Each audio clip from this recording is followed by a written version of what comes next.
Systems Manual for Longevity from Three Souls Innovation, Survival, and a Concave Upward Life Trajectory Part 2, number 1638, the 12th of May 2026, Gerald C.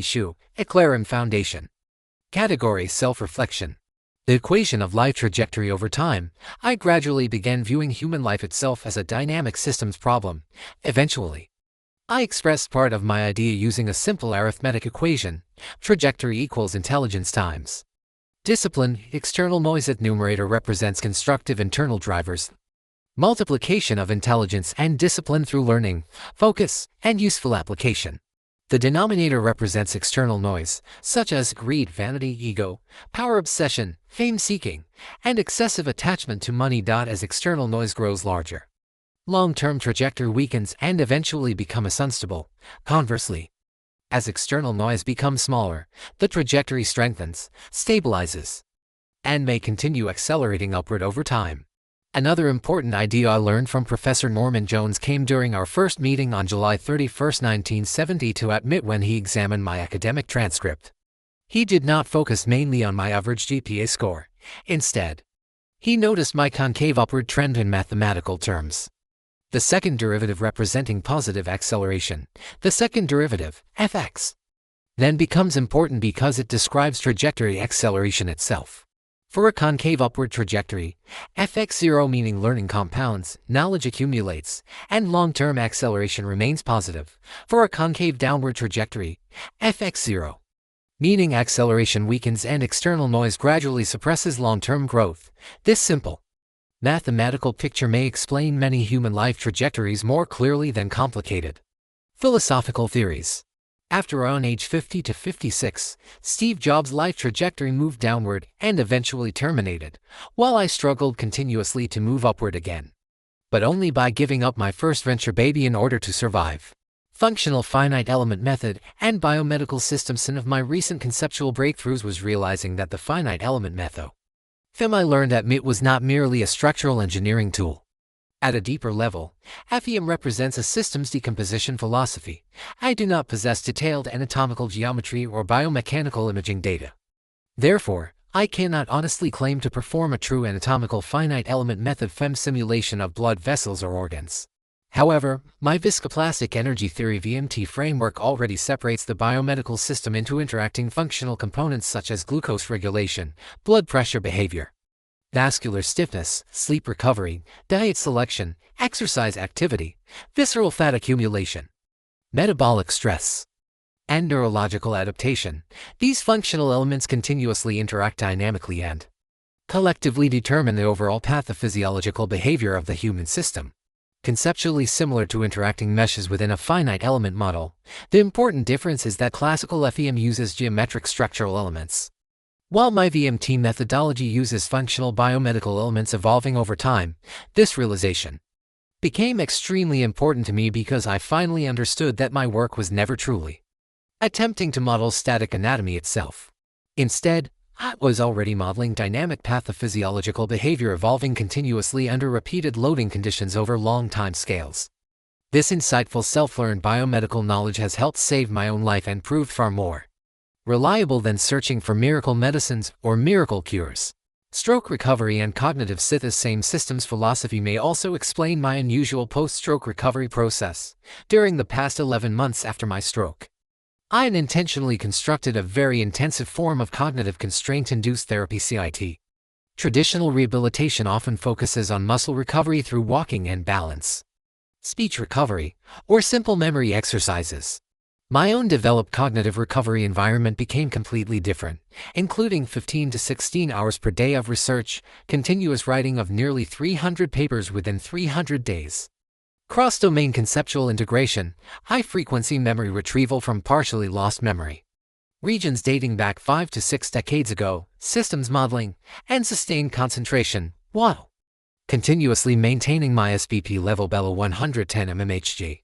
Instead of functioning as psychological stress, this workload appeared to function more like neurological rehabilitation through continuous cortical activation and neuroplastic reinforcement. Remarkably, during this period, my SPP remained near 100 to 110 mmHg, fatigue remained relatively low, and Research productivity increased substantially. I felt that my cognitive capability increased approximately to 2-3 times compared to before my stroke. Later, I was told that similar situations had been documented in only around 10 to 12 cases worldwide.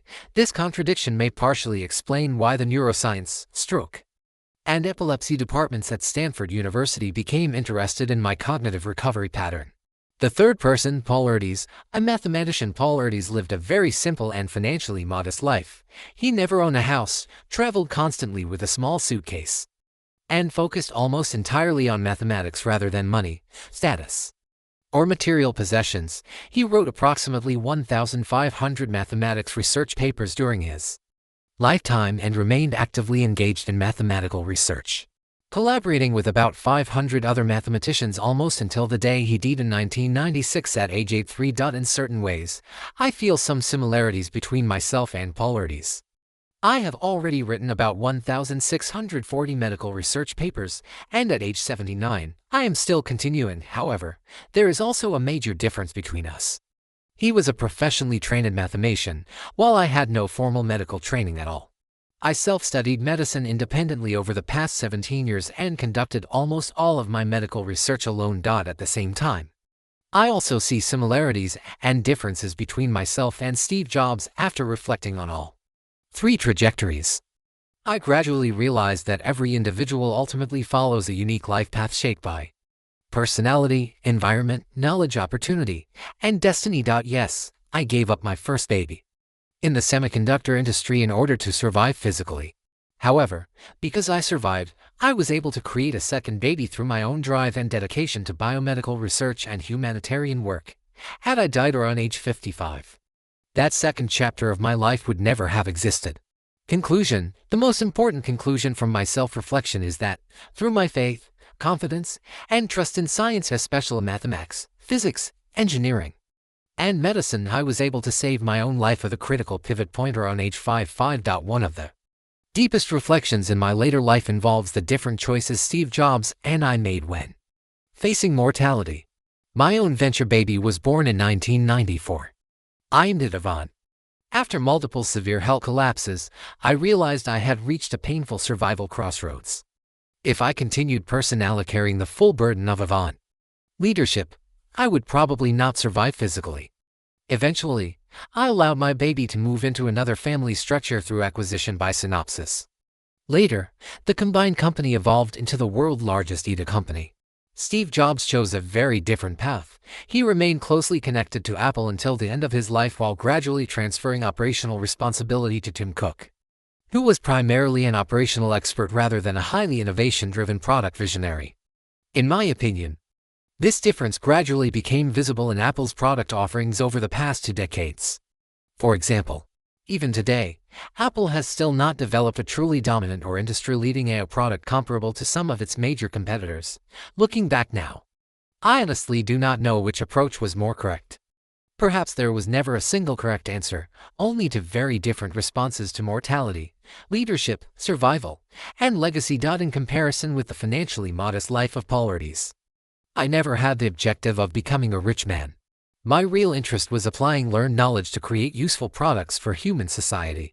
Financial success later became a byproduct of applying knowledge assiduously to solve real technological problems. However, in my personal life, I remained relatively simple and thrifty. I am not especially proud of earning wealth. Instead, I am much more proud that I have continuously accumulated knowledge from age 4 until now, age 79. I am still learning every day. So in spirit, I feel much closer to Paul Erdes. The main difference is that he and I happen to live inside very different industrial environments. Epilogue. It now seems to me that the secret to a concave upward life trajectory may simply be remaining a lifelong student while continuously reducing unnecessary external noise. In many ways, I had intentionally turned my own life into a living experiment of my VMT framework by continuously optimizing the flow of knowledge, discipline, learning, and useful application to sustain the overall system of my life. Perhaps that is also why I could gradually understand how FEM concepts naturally became part of VMT, and later how VMT became part of VPT, the viscoplast topology framework. At the deepest level, I simply remained a student forever. Figures, from silicon to soul. This content is provided for educational reference only and does not constitute medical advice. No doctor-patient relationship is created. You may share this summary freely, but it must not be altered, edited, or republished as your own. All intellectual property rights and copyrights for this article and its related materials belong to the author, Gerald C.